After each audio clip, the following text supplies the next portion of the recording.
I'm Olivia from Classroom 42, and today we're doing a full exam walkthrough for AQA GCSE History, Paper 2, Section B.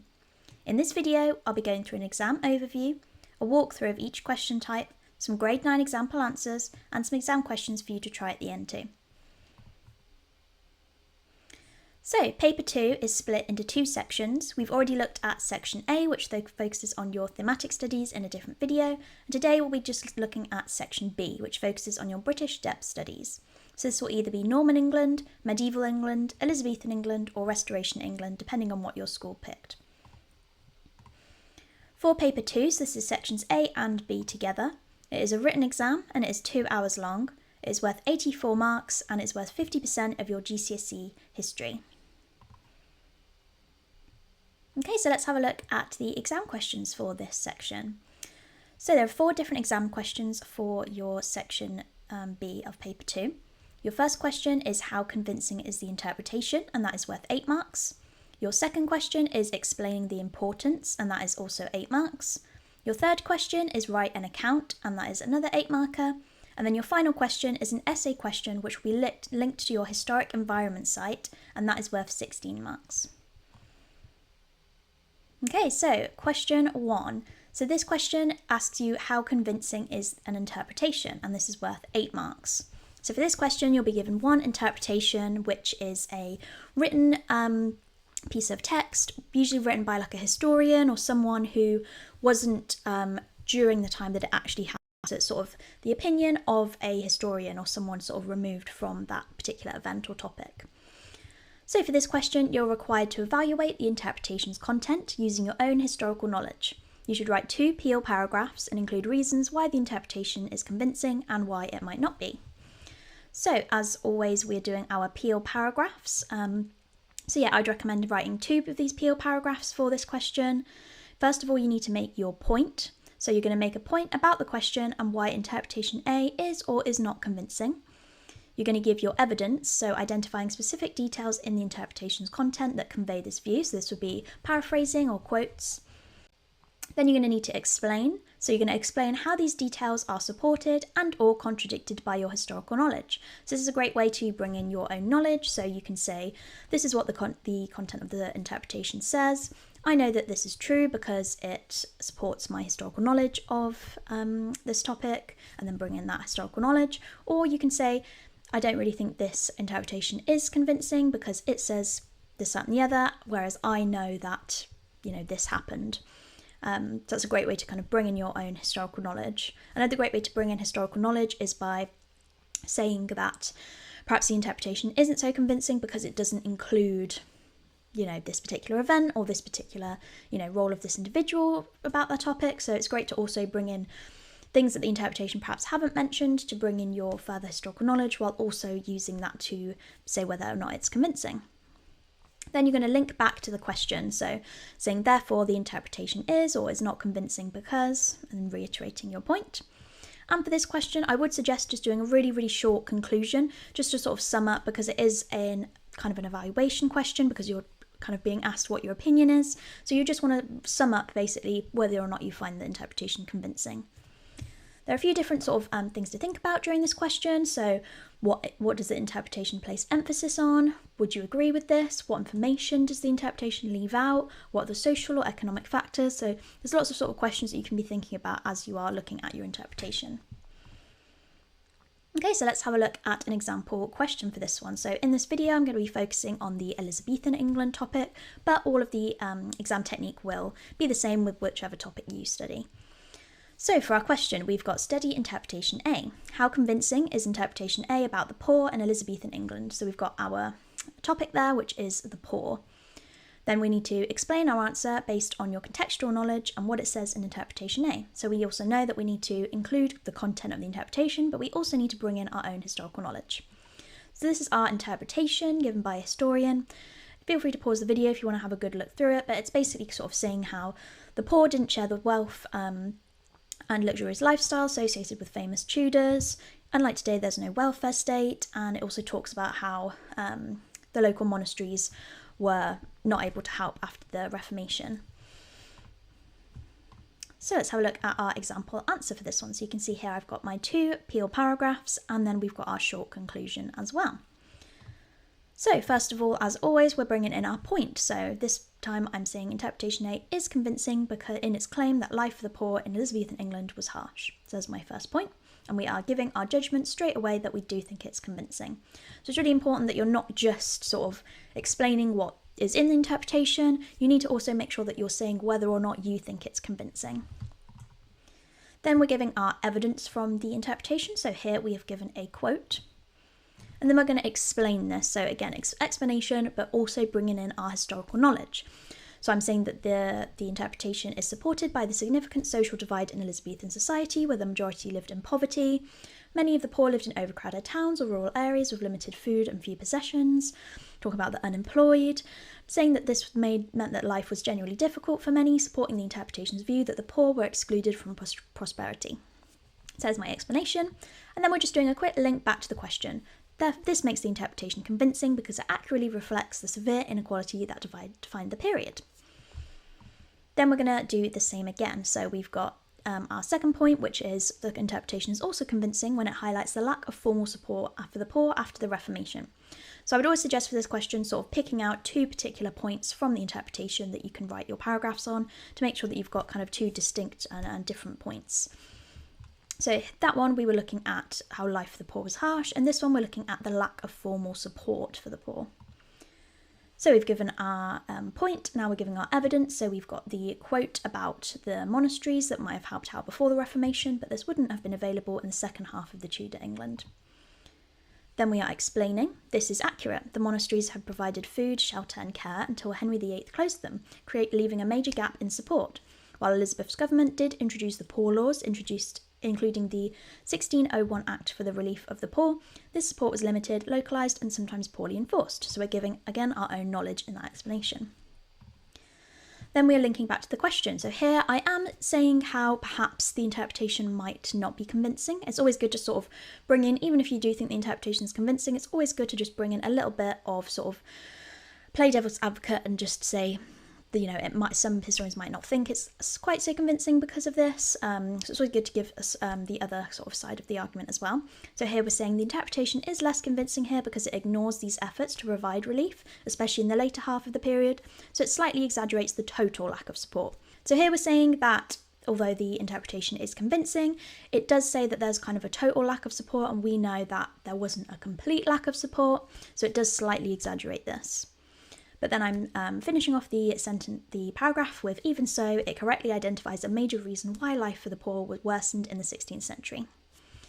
And then we're just going to bring in our conclusion, linking back to the question again, talking about how convincing we think the interpretation is. So in conclusion, interpretation A is convincing because it accurately reflects both the poverty experienced by the lower classes and the limited support available after the Reformation. While it could have mentioned the Poor Laws as partial assistance, the overall portrayal is consistent with historic reality. And there we go, that is our question 1. Okay, so for question 2, this is our explain importance question, and this one is worth 8 marks. This question tests your ability to write about the key consequences of a change or key feature of a period. You should write 2 Peel paragraphs. There's a few different things to think about during this question. So what impact did it have in the short term? What impact did it have in the long term? And was it more or less important for different people? So for this question, as I mentioned, I would suggest doing 2 Peel paragraphs.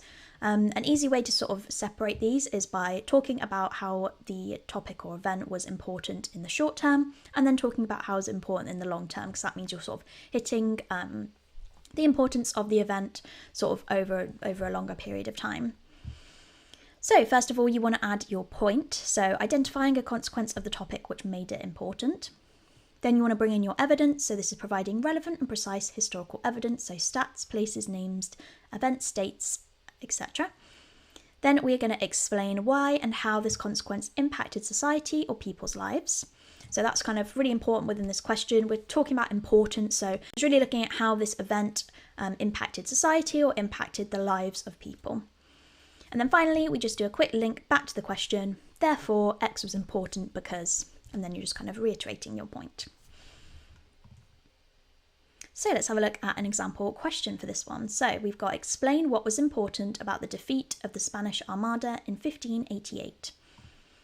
So here you can see I've got my two Peel paragraphs here, each on a different reason that the defeat of the Spanish Armada was important. Here we're talking about the short term, and here we're talking about sort of the longer term. So first of all, I am talking about my point. So we're saying that it's important in the short term because it prevented a major Catholic invasion and strengthened Elizabeth I's position as Queen. Then we are bringing in our evidence. So we're talking about how the Armada was launched to overthrow Elizabeth and restore Catholicism in England, posing a direct threat to the English independence and religious freedom. However, the English Navy used faster ships and more effective naval tactics, including fire ships at the Battle of Gravelines, which broke the Spanish formation. So we're giving lots of our own knowledge about the topic. And then we're going to explain why this was important. So the defeat of the Armada meant that England remained Protestant and free from Spanish control. It created a huge sense of national pride and boosted support for Elizabeth, who was celebrated as a strong and divinely protected ruler. So it's really important with this question that you're not just kind of explaining or kind of describing what happened, you also need to explain why what happened was important. So how did it impact society? How did it impact England? How did it impact people? And then we're just linking back to the question, therefore, this short-term importance was crucial in uniting the country behind Elizabeth's leadership. Then we're just going to do the same again, but for another reason why it was important. So this time I'm talking about in the long term, the defeat of the Spanish Armada marked a turning point in European power relations and had a lasting impact on England's international status. Okay, so then we are going to bring in lots of evidence. So here we're talking about how Spain had been the dominant global power. However, the failure of the Armada signalled the beginning of its decline. Talking about how England's successful defence demonstrated its growing naval strength, allowed it to be more confident in challenging Spain. And in the years following, English explorers and privateers expanded England's influence overseas. Then we're going to explain why this was important. So here we are explaining that many people saw the defeat as a sign that God supported the Protestant cause, which led to the increased persecution of Catholics. It's helped define England's religious identity for generations. So we're just showing how in the long term that affected England. And then finally, we're just rounding off with another link back to the question, therefore the defeat was not only important in protecting England in the moment, but also in shaping its future as a major Protestant and imperial power. And that is our question 2. Okay, so let's have a look at question 3. So this is our write an account question, and it's also worth 8 marks. So this question tests your ability to write about causes and consequences. You should not only tell the examiner what happened, but why each event happened and how they're sort of connected. For this question, you should write at least 2 Peel paragraphs focusing on key events relating to the topic or theme in the question, and link them by explaining how one caused the other. And these also need to be written in chronological order, so you need to make sure that the event that happened first, you write about first, and then the event that happened second, you write about second. So within our paragraphs, first of all, you're going to want to make your point. So, for example, the first key event of the event in question was, and again, making sure that you're writing about these events in chronological order. Then you're going to bring in your evidence. So you're going to bring stats, places, names, events, all of that kind of good stuff. Then you're going to explain, so you're going to show how this evidence links your point to the event in the question. And then we're going to link back to the event to ensure we're keeping a focus on the question. So let's have a look at an example answer for this one. So our question is, write an account of the troubles faced by Elizabeth I at home, 8 marks. So we know we're looking at troubles faced by Elizabeth at home. So this is our answer. We've got our 2 Peel paragraphs here, each focusing on a different event in the troubles that Elizabeth faced. So first of all, as always, we are giving our point. So one major trouble that Elizabeth faced at home was the religious settlement. Then we're going to give lots of evidence about what this entailed. So we're talking about Henry VIII's break from Rome, division between the Catholics and the Protestants, how Elizabeth introduced the 1559 religious settlement, the Act of Supremacy made her supreme government and governor of the Church of England, and the Act of Uniformity made Protestantism the official faith while keeping some Catholic elements to make the changes more acceptable. Then we're going to give a bit of explanation as to sort of why this happened and what this led to. However, this compromise was still caused unrest. Many Catholics rejected Elizabeth's authority over the church and continued to hear Mass in secret, while radical Protestants known as Puritans criticised the settlement for not going far enough. And then we're linking it back to the question, so kind of making sure that we're still focusing on the question. So this meant that Elizabeth was constantly under pressure from both sides, making religion one of her biggest domestic challenges as it threatened both her authority and the stability of the country. Then we are going to give another key event in the troubles faced by Elizabeth I, and making sure that this is an event that happened after that first event. So another major trouble came from Elizabeth's relationship with Mary, Queen of Scots. Then we're giving our evidence, so we're talking about who Mary was and how she posed an opposition to Elizabeth. Her presence in England from 1568 created constant political tension, leading to a series of plots, including the Babington plot, involving a plan to assassinate Elizabeth. Then we're going to explain this, so kind of what this led to. So although the plot was uncovered by Walsingham's spy network and Mary was executed, the event showed the real threat posed by Catholics at home. It also caused backlash abroad, particularly from Catholic Spain, worsening diplomatic relations. So we're seeing kind of what happened and what that caused. And then we're finally just linking back to the question, so Mary's involvement in the plots made her a symbol of domestic instability, and her execution risked making Elizabeth appear harsh and increased fears of rebellion. So we're just sort of linking it back to how that was one of the troubles faced by Elizabeth I. And that is our question 3. Okay, so now we are on to the final question for the section, which is question 4. And this will be your essay question, which is linked to your historic environment site, and this is your 16-mark question. So this question will link to whichever historic environment you are studying. So this could be a manor house, this could be a cathedral, an important historical site that is related to your topic. So for this question, you will always be given a statement. It will often say something along the lines of, this factor was, the most significant consequence of, for example, manor houses in Elizabethan England. And then it will say, how does your study of, and then it will give your specific historic environment, so for example, Hardwick Hall, support this statement. So you've got to make sure for this question that you are really always linking it back to your historic environment.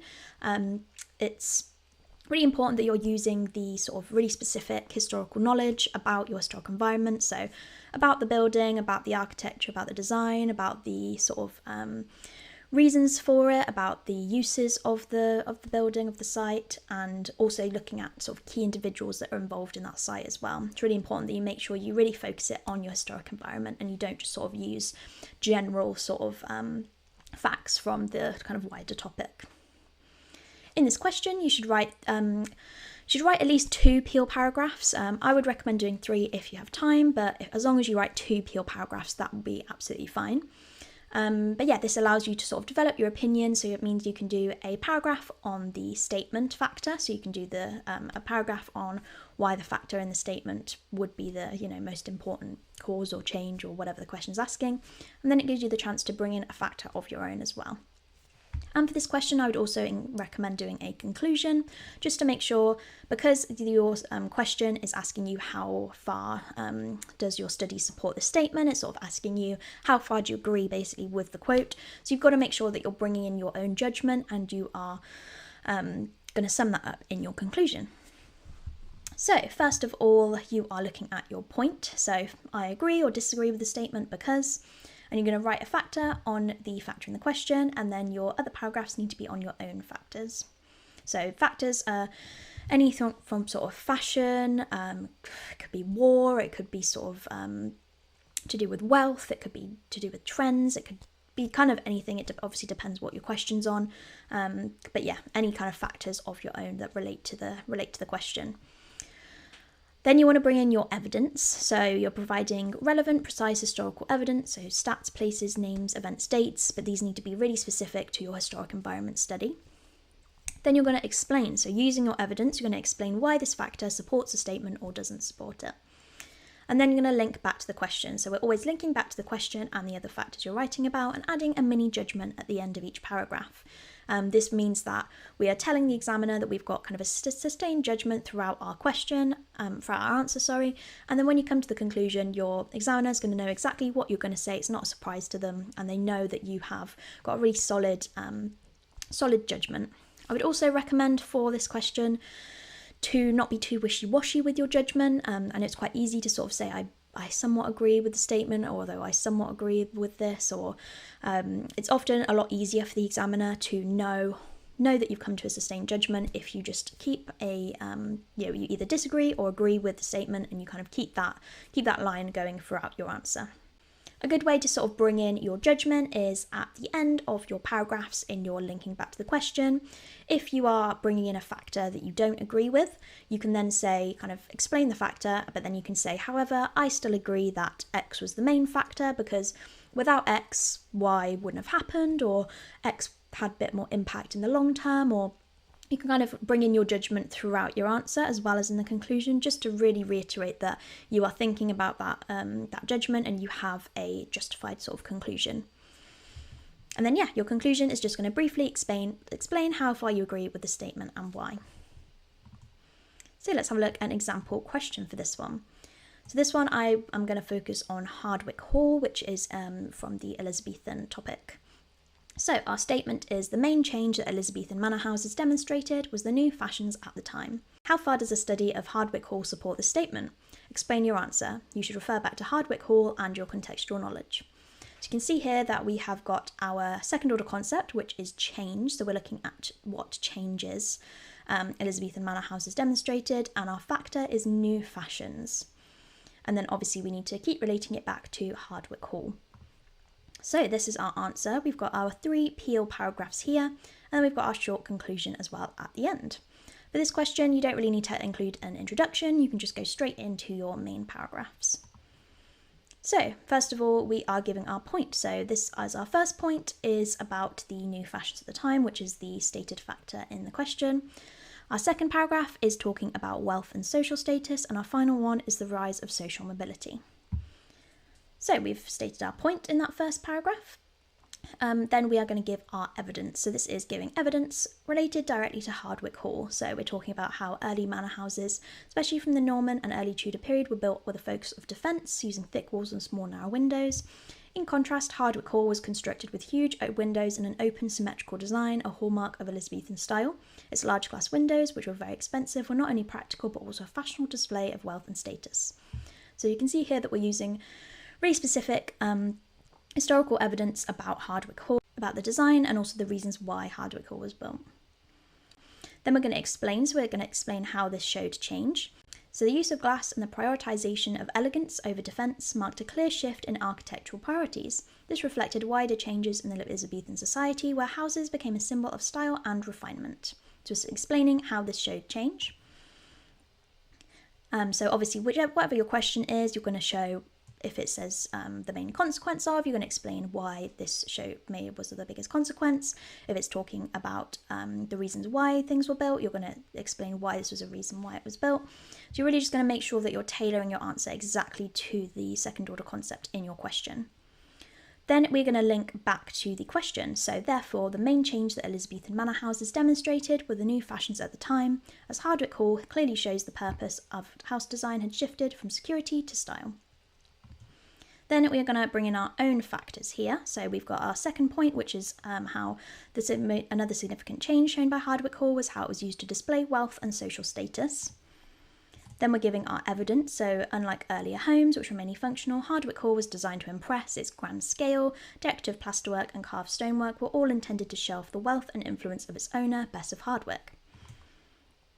Then we're going to bring in our explanation. So as one of the richest women in England, Bess used her home to reflect her status and ambitions. This was a common trend in Elizabethan England, where the gentry increasingly used architecture to demonstrate their power. And then we're going to link back to the question. So however, I still agree that the main change was the new fashions, as many of the features used to show wealth, such as symmetry, glass and decoration, were fashionable trends at the time. So you can see there that we're coming to a bit of a mini judgment at the end of that paragraph. Then we are giving our final point, which is an important change reflected by Hardwick Hall is the rise of social mobility. Then we're giving our evidence. So here we're focusing a bit more on the individual surrounded by Hardwick Hall, which is Bess of Hardwick, talking about how she rose from a modest background to become one of the most powerful women in the country, building a grand house, making a clear statement about her new social position. Hardwick Hall symbolised the growing confidence and influence of the gentry, who were increasingly able to rival the nobility. Then we're just going to give an explanation. This shows that manor houses were not just changing in appearance, but also in who was building them and why. This is showing another change that Elizabethan manor houses demonstrated. And then finally, we're going to link back to the question. However, I still argue that the main change was the introduction of new fashions, as fashionable architecture was the key way people like best expressed their social rise. So we're linking back to our factor that we agree with. And then finally, in our conclusion, we're just summing up what we've said. As always, this shouldn't be a surprise to the examiner. They should kind of know what your judgment is. Here, we're just reiterating it and making sure that it's really, really clear. So in conclusion, although manor houses such as Hardwick Hall reflected changes in status and social mobility, these were most clearly demonstrated through the new architectural fashions at the time. Therefore, I agree that fashion was the main change. So just reiterating our statement and saying although these other factors were also important, this is the most important factor. And that is question 4. So now it is your turn. So have a go at one of our 8-mark questions that I will link below this video, and you can also get instant AI marks and feedback for those questions. And those questions will be focusing on all of the British Depth Studies topics. But yeah, good luck with your revision and best of luck in your GCSE exams. Bye!